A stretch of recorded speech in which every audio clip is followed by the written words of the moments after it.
3:30 ಗಂಟೆಗೆ ಏನು ಕ್ಯಾಬಿನೆಟಲ್ಲಿ ಇರ್ತಕ್ಕಂಥ ಒಕ್ಕಲಿಗರ ಮಂತ್ರಿಗಳು ಎಲ್ಲರದ್ದು ಏನೋ ಒಂದು ಪತ್ರಿಕಾಗೋಷ್ಠಿ ಅಂತಲ್ಲ, KPCC ಕಚೇರಿಯಲ್ಲಿ ಒಕ್ಕಲಿಗ ಸಮಾಜದ ಎಲ್ಲ ಮಂತ್ರಿಗಳು ಇವತ್ತೇನೋ ಎಂಥದ್ದು ಇದು ಮಾಡ್ತೀರಂತಲ್ಲಪ್ಪ, ಇದು ಪತ್ರಿಕಾಗೋಷ್ಠಿ.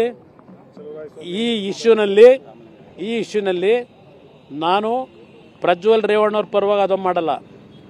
ಸತ್ಯಾಸತ್ಯತೆ ಹೊರಗೆ ಬರಲಿ, ನಾನು ಅವರಿಗೆ ಡಿಫೆಂಡಿಂಗಾಗಿ ಮಾತಾಡಲ್ಲ.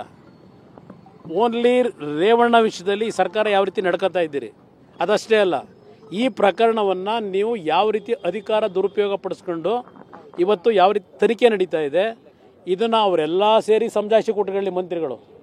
ನಾನು ಈ ಸಬ್ಜೆಕ್ಟ್ನಲ್ಲಿ ಏಕಾಂಗಿಯಾಗಿ ನಾನು ರೇವಣ್ಣವರ ಸಂಬಂಧಿಕನಾಗಲ್ಲ, ರೇವಣ್ಣವರ ರಕ್ತ ಸಂಬಂಧಿ ಆಗಲ್ಲ. ನಾನು ಎದುರಿಸ್ತಕ್ಕಂಥದ್ದು ಈ ರಾಜ್ಯದ ಒಬ್ಬ ಒಕ್ಕಲಿಗ ನಾಯಕನೂ ಅಲ್ಲ. ನಾನು ಒಕ್ಕಲಿಗರನ್ನೂ ಈ ವಿಷಯದಲ್ಲಿ ಅಯೋಬನರಪ್ಪ ರಕ್ಷಣೆ ಕೊಡಿ ಅಂತಲೇ ಕೇಳಲ್ಲ.